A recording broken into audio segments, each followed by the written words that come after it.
Good morning, besties. Here's my date update.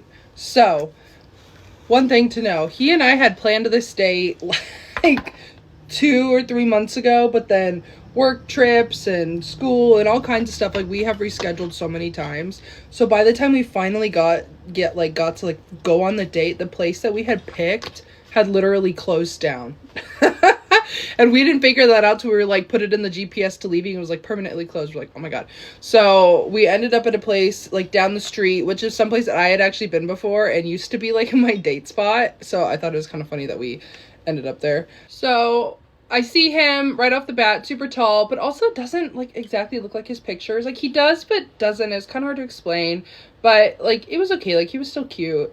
And neither of us like pay attention to baseball at all, so we didn't know that the Padres like playoff game was literally playing there. So it was so busy. Like I quite literally had to park a mile away, and like couldn't get a table. So we were just like standing awkwardly in the corner for like the first like half of the date. So we go up, we order drinks, and here's the thing. I am very, like, the first thing, if I'm out with a first date, I watch how they interact with the people around them and how they interact with, like, the service workers. And he was, like, a little pushy, like, trying to get around people to get to the bar first, and, like, that was kind of a turn off, like, right off the bat. Like, just chill, like, it's super crowded. But that was the kind of the last thing, the last time I got that feeling. I think he just was either not paying attention or I don't know, because I saw him like interact like more throughout the night and I like didn't get any more of those weird vibes. So it's like something to watch out for. He was super goofy, and like kind of over the top, which I actually liked. And I felt like that brought out like my like really goofy side. Like he was just making like really silly jokes, like talking really loud and just like being really animated. Which sometimes I don't, like, necessarily love that energy personally. Like, I love over the top. I don't know how to explain it. Just, it was a lot.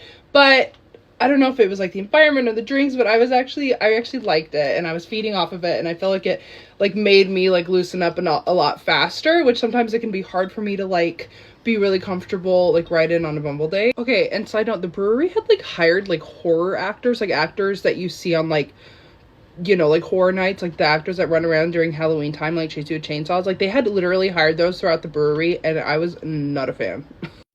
So the moment was right. We ended up kissing, and let me just say, it was not a foot popping kiss. If you know, you know. It wasn't bad. It just like, I don't know, it didn't give me what sometimes I look for in a first kiss. But overall, good date, good time. I don't know if I'll see him again, but happy I went.